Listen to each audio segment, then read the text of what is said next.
जय भीम साथियों। हम दोनों लोग काफ़ी दिनों से, काफ़ी लंबे समय से बहुजन समाज के लिए संघर्ष कर रहे थे। हम दोनों पर काफ़ी सारे मुकदमे लग गए, इसलिए हम दोनों ने बहुजन समाज के लिए संघर्ष करना बंद कर दिया। किसी ने भी साथ नहीं दिया।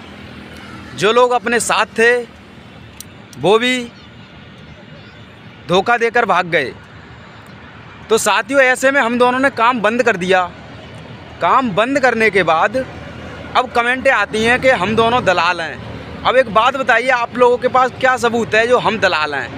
क्या प्रूफ है आप लोगों के पास जो हम दलाल हैं? उल्टी सीधी लोग कमेंटें करते हैं 3-4 लोग कमेंटें करते रहते हैं, परंतु मुझे कोई फ़र्क नहीं पड़ता। समाज जानती है हम दोनों ने बहुत संघर्ष किया था, और जो संघर्ष किया था वो पूरा बहुजन समाज जानता है। और आप लोगों को सीमा सिंह कुछ बताएंगी जिससे कि आप लोग जानेंगे कितना संघर्ष किया था, कितना नहीं। जय भीम सभी साथियों को। साथियों, आपको तो पता ही है, मैंने जब संगठन में थी तो मैंने कितना संघर्ष किया। मैं कहीं भी गई आंदोलन करने के लिए, चाहे एमपी हो, चाहे राजस्थान हो, चाहे यूपी हो, चाहे हरियाणा हो, मैं कहीं भी गई हूँ। मैंने किसी आज तक एक रुपया नहीं लिया है, जिसमें कि मेरे पर 6-7 मुकदमे भी लगे हैं जो अभी मेरे सामने हैं, और मैंने खुद मैं उनकी तारीख भी करती हूँ, और 2 भी पेंडिंग भी पड़े हैं। मेरे एक बरेली का, एक फिरोजाबाद का, गोरखपुर का तो मेरा पेंडिंग भी पड़ा है। अभी तारीख से ही आए, और अभी हम कोर्ट से ही आए, धबरे कोर्ट, यहाँ से फिरोजाबाद से तारीख से ही आए। इनकी भी तारीख थी और मेरी भी तारीख थी। अब आप ये बताइए, मैंने किसी का मर्डर तो नहीं किया, किसी का सर तो फोड़ा नहीं है, किसी घर में डाका तो डाला नहीं है कि जो मेरे पर केस लगे हैं। लेकिन मैंने संघर्ष किया, उसके बावजूद भी मैंने बेइज्जती सही, बदनामी सही, अपने बच्चे के साथ, अपने साथ होते हुए शोषण को सहा। उसके बाद जब मैंने आवाज़ उठाई तो मेरे भाइयों ने मेरा सपोर्ट किया। जितने मेरे सोशल मीडिया पर जुड़े हुए हैं, मेरे फेसबुक पर जुड़े हुए हैं मेरे भाई लोग, सब ने मेरा सपोर्ट किया। मैं जेल में गई तो भी मेरा सपोर्ट किया।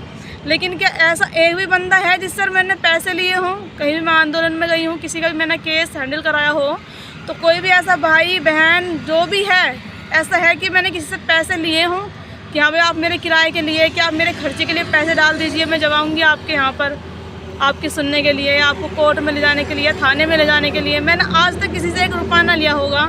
जब मैं जेल में गई थी, जब मेरे भाइयों ने मेरा सपोर्ट किया, इसके लिए मैं उनका बहुत बहुत धन्यवाद करती हूँ।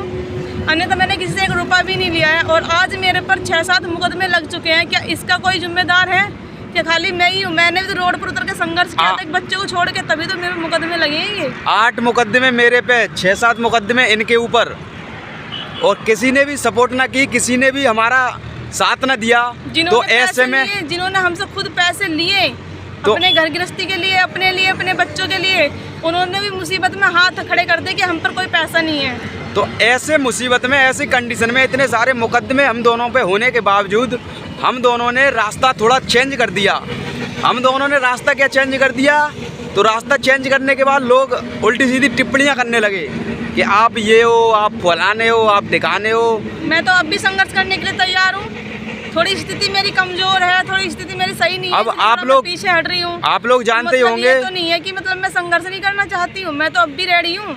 मेरे केस हैंडल करा दीजिए, आप मेरा खाना खर्चे का सारा खर्चा उठा लीजिए, मैं फिर समाज के लिए उतरने के लिए मैदान में तैयार। अब आप लोग जानते होंगे 1 तारीख करने जाने पर 1000 रुपये का खर्चा आता है। जो लोग, जिन भाइयों के ऊपर मुकदमे होंगे वो सब जानते होंगे तारीख करने पर कितना खर्चा आता है। 1 तारीख करने जाओ तो 1000 रुपये खर्च हो जाते हैं, किराए भाड़े से लेके सब चीज़ से लेके। तो दूर जाना पड़े दूसरे एरिया में, और इतने मुकदमे लगे हैं। 6 मुकदमे इनके ऊपर, 8 मुकदमे मेरे ऊपर। आप लोग जोड़ लीजिए महीने में हमारा कितने का खर्चा है। किसी से 1 रुपया नहीं लेते हैं, किसी से 1 रुपया कभी मांगते नहीं हैं, और फिर भी लोग हमें बदनाम करते हैं। जिन जिन लोगों को हमने पैसे दे रखे हैं और जिन जिन लोगों को हमने पैसे दिए हैं, उन लोगों ने अभी तक हमारे पैसे वापस नहीं किए। जब पैसे वापस मांगे तो उन्होंने फ़ोन उठाना बंद कर दिया। पैसे वापस मांगने का ये नतीजा है। और सबसे मेन उद्देश्य ये है, अगर किसी से दोस्ती तोड़नी हो और कोई सच्चा दोस्त हो, उससे दोस्ती तोड़नी हो तो उसे पैसे उधार दे दो, और फिर पैसे मांग कर देखो भाई साहब, दोस्ती अपने आप टूट जाएगी कसम से। और कुछ कहना चाहेंगी? बस इतना ही कहेंगे कि हम देखो अपने रास्ते से भटके तो नहीं है, थोड़ी हमारी स्थिति सही नहीं है और थोड़ा हमारे कुछ जो बनते हैं नेता लोग जो बेसहारा लोगों को टारगेट बनाते हैं अपनी टीआरपी बढ़ाने के लिए और अपने आप को चमकाने के लिए। और अगर बेचारा दूसरा बंदा कमज़ोर व्यक्ति मेहनत करके आगे बढ़ता है, उसको गिराने के लिए, चाहे बहन हो चाहे बेटा हो किसी का, उसको गिराने के लिए वही लोग जो यूज़ करते हैं, वही लोग उसे बदनाम करते हैं ताकि इसकी इमेज समाज के सामने डाउन हो जाए। जो मेरे साथ हुआ है मैं वो बता रही हूँ।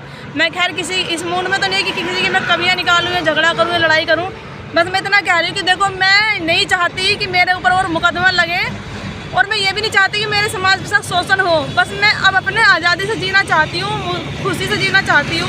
बस आप सबसे यही निवेदन है कि मेरा आप सपोर्ट कीजिए।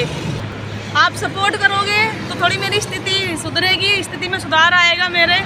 तो हो सकता है मेरी अगर स्थिति सुधरेगी, मेरी आर्थिक स्थिति भी सही हो जाएगी तो मैं फिर दोबारा समाज के लिए कार्य करूँगी, दोबारा रोड पर उतर के संघर्ष करूँगी। तब तक के लिए मैं ऐसा कुछ भी नहीं कर सकती क्योंकि मैं खुद अभी अपनी स्थिति से बहुत ज़्यादा कमज़ोर हूँ, मजबूर हूँ, परेशान हूँ। मेरे 6-7 केस हैं, 2 केस पेंडिंग पड़े हैं और 6-7 केस मेरे कोर्ट में चल रहे हैं। उनकी तारीख भी करनी पड़ती है हर महीने, आप जान सकते हो। कभी मुझे मेरठ जाना है, कभी मुझे अलीगढ़ जाना है, तो कभी मुझे हापुड़ जाना है, तो कभी मुझे फिरोजाबाद जाना है। आप जान सकते हो कि कितना रुपया उठता होगा और मेरा इतना कोई खर्च उठाने वाला है तो है नहीं। तो भाई आप जानते हैं सब। आप लोगों से बस मैं यही कहूँगा, संघर्ष करो पर देखभाल कर करो। बस आप संघर्ष करते टाइम ये देख लो आपका मुखिया सही है कि नहीं, आपका पड़ोसी जो आपसे संघर्ष करवा रहा है वो सही है कि नहीं, कहीं धोखा तो नहीं दे देगा, कहीं पीठ पीछे छुरी तो नहीं भोंक देगा, कहीं ऐसा तो नहीं है आपको यूज कर रहा हो। तो आप लोग सोच समझकर कोई कदम उठाएं, सोच समझ कर उठाएं, मुकदमों से बचें क्योंकि एक बार मुकदमे लग जाते हैं तो ज़िंदगी बर्बाद हो जाती है। केस लड़ते लड़ते परेशान हो जाते हैं, तारीख फैमिली वाले साथ देते हैं लेकिन हर बार कोई नहीं देता है साथ, और कोर्ट भागते भागते आप लोग परेशान हो जाएंगे, नौकरी भी नहीं कर पाएंगे। इसलिए संघर्ष सोच समझ के और देखभाल कर करें। बाकी के लिए तब तक के लिए वीडियो हमारी शेयर करिए, लाइक करिए और फॉलो करिए। और आप लोगों को हमारी बात समझ में आई हो। जय भीम। जय भीम।